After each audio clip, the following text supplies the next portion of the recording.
Yo, what's good people? It's war number 9 of the season and we are up against DSVG for this one.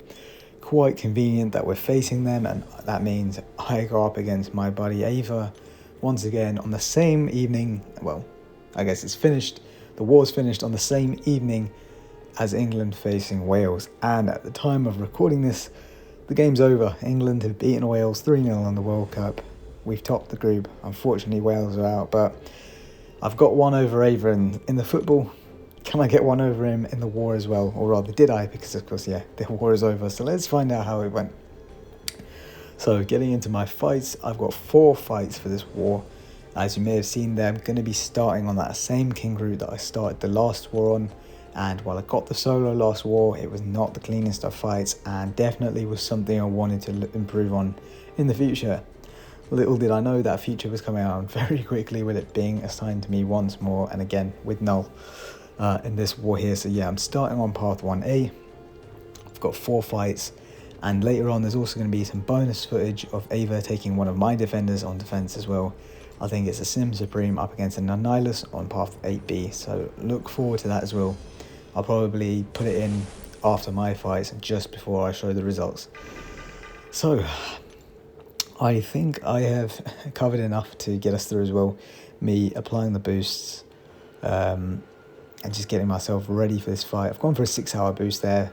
Didn't really need to, because I've actually taken these fights in the afternoon, I think during my lunch break. At this point, everything else in our battle group was cleared. It was just my 4 fights left, so I was actually going to be fine to take all 4 in one go and have all the energy ready available to me.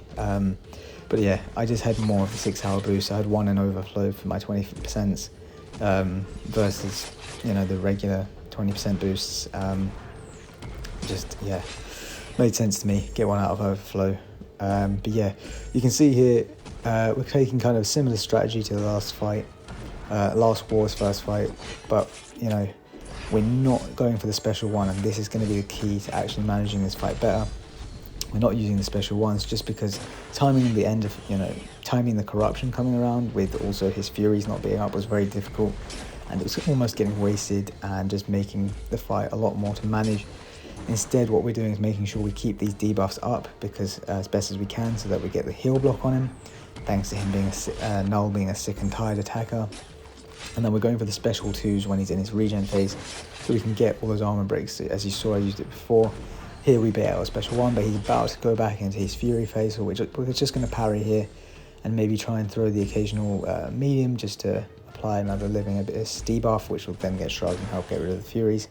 So as you see here, timing it very well, and then we just go in here with a special 2, get those armor breaks up, and it's just a much better strategy for this fight. Shout out to my buddy Work in Progress in my battle group who had the idea.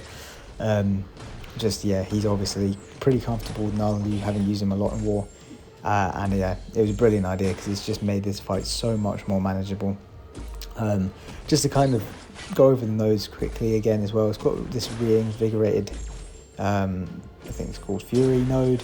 Basically, every time he gains a regen buff or passive, he's going to get Vigor passive, which when he reaches 10 of those, they then get exchanged for a big Fury worth 100% attack. So that's the main thing to watch out for on that fight. You also cannot reverse healing, though those 2 nodes are shared between that first fight and also this second fight here, which we're going to be taking ihulk. So if you remember last war again, I was on 1A. I took a Guardian here last time. This time it's ihulk. He won't have Conduit because the boss is down. I was originally going to be taking these 2 fights. I think the King Groot fight, even with Conduit, would have played out exactly the same with the strategy I used. This one, again, yeah, Knull's sick and tired, so the heal block's going to be up. So even if he was Conduit, it wouldn't really matter, and this fight, it wouldn't affect the way this one is going to go. But here, we're just going to keep our Living Abyss debuffs, get them up. We are going to go the special 1 route this time because I have, obviously no worry of him being able to shrug anything off. However, one thing I do here is I do go for the special 2. So you're going to see here now he's corrupted. We're going to build back up to the second bar of power. We're approaching it here. And then I'll launch my special 2. And all these armor breaks on him help us do a lot of damage, but it really ramps up his persistent charges. I'm not sure if a better strategy would have been to maybe just stick to the L1s, and then maybe we wouldn't have fed him enough of those. But honestly, with the heal block on him, we don't have to worry about him regenerating when he goes immortal. So I think this route's fine with the armor breaks from the special 2 just helping us to get more damage in. And yeah, we just accept that at the end of this fight, he's going to go immortal. The passive heal block is going to be up, so he's not going to heal. And then yeah, we just have to dance around while we wait for his immortality to run out, and he'll be dead. So that's what we're going to do here. You see again, another special 1, just to get the corruption timer going again. And now again, just baiting out the special 1 as much as possible. His special 2 is alright to Dex, it's just I prefer his special 1, less likely to make a mistake with it. And yeah, you see here now he's immortal, so we just go in, get a combo. I throw the special 2, actually just hoping it will delay enough to let me go in afterwards, but it finishes at the perfect time there, just before his immortality ended off, and then he dies. So I think possibly to one of the bleeds. I'm not sure exactly actually what killed him off right then there, but ihulk down, 2 out of 2 solos. We're now on to our 3rd and 4th fights here. You can see we're on path 2B for the 2nd section in the war. And yeah, this first fight, and now 3rd fight of the war in total, is going to be a mojo. We're going to be taking this with Torch, place the pre-fight on. In terms of nodes here, you see every time we knock him down, he's going to gain a fury buff, which can be quite annoying. So obviously you do not want to really be activating too many buffs against mojo. He's also got this placebo node, which is something new for path 2, which will particularly benefit these mystic champs here. Just means that when I'm in close proximity to him, I get a placebo placed on me every 3 seconds that I'm close to him. I get one of those on me, I think, and then they take 5 seconds to fall off, or it might be the other way around. I think every 5 seconds one gets placed on me, it takes 3 seconds to fall off, something along those lines. But you're gonna see here the issue with those placebos. This is a rank 4 mojo, so his degens are gonna hurt, and you see here I'm gonna find it a bit of a struggle to manage these. So he gets his anti-life filled up, which means those placebos, when they come on me, are gonna have 90% reduced duration. And you see here, it's quite easy to get packed up against him, and then suddenly these placebos are going to really stack on you, start taking off, and then if he's going into his anti-life phase when completing a prompt, they're going to start to melt you pretty quickly. So thankfully Torch nukes this fight even faster, but yeah, I imagine it's pretty safe with Torch. I possibly could have managed that better by just maybe taking it a bit slower from the start, doing some medium light medium combos and just trying to back off just to avoid the placebos as best as I can. But then, you know, I'm also trying not to dex and get a dex buff on me in case he completes a prompt, and then I have to dance around and wait for that anti-life field to finish, for example. But anyway, we got the solo, we're into our 4th fight here, we're eating a combo at the start, which is not ideal, but it's Silver Centurion up against Havok. So Havok here also has a placebo node, but that's not going to do anything. The main thing here is to watch for is EMP mod. So Silver Centurion with the armor up buff, it does 2 things for us here. First of all, it means we're going to take no damage from plasma detonations, which is just a standard counter you want for a Havok fight.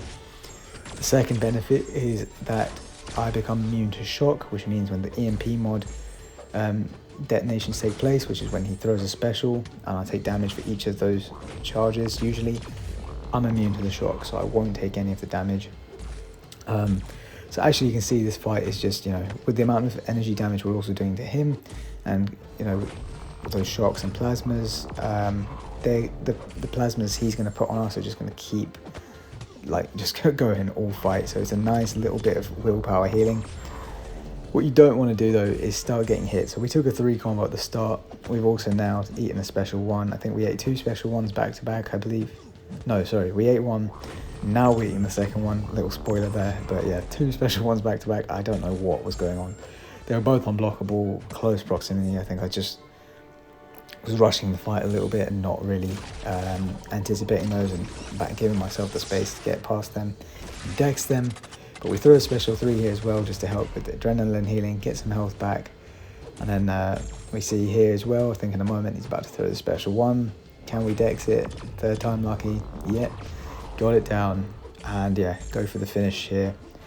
Pretty simple fight, honestly. Silver Centurion is a hard counter to this, and yeah, I should not have finished with such low health, but 4 out of 4 solos. I'm now 8 out of 9 wars deathless, so still pretty good. Just that one blotch on my record this season being a horrible war, but let's get into this. It's Avah taking on my Annihilus on path 8B, and yeah, I was, to be fair, as much as I always want us to beat DSVG, Avah's my mate. He's been a long time friend of mine in the game, so I never wish bad on this guy. Never would want him to die. But facing one of my defenders, you know, if it were to happen, I'm joking. He goes into this one with a plan already sorted. He knows what he's doing. You can see it's going down so quick. Essentially, his strategy was he knows the nullifiers and staggers are going to fail because of Mystic Ward. There's a good chance they won't actually play out for him. So he was just blocking and then dexing to trigger loads of unstoppables from Annihilus, which would feed his MD, get him to that first special 3 and help him just lock the fight down, really. Nice and simple from him. As you see, DSVG, solid war, only 3 deaths from them. So yeah, we were never in with a chance. Very sloppy on our end. 18 deaths. We had a lot quite early on, which I think was the saddest part. We just threw the war from early. Probably made DSVG even more confident with their fights. There was no real pressure on them for most of the war because we'd blown it so early. Disappointing for us. In this season, you know, we've known against some of these bigger alliances we should be doing better, but sloppy deaths, and it happens. We've just got to get our heads up. 3 more wars to seal Masters. We're currently, I think, rank 14. So we're in a good spot still. We're 5-4 up for the season. If we win one of our last 3 wars, we'll be in a good spot. But of course, I think 2 wars, if we can win those, that should seal it. Naturally, we'll aim to win all 3. But yeah, hopefully we can nail this Masters spot. But until the next video, take care.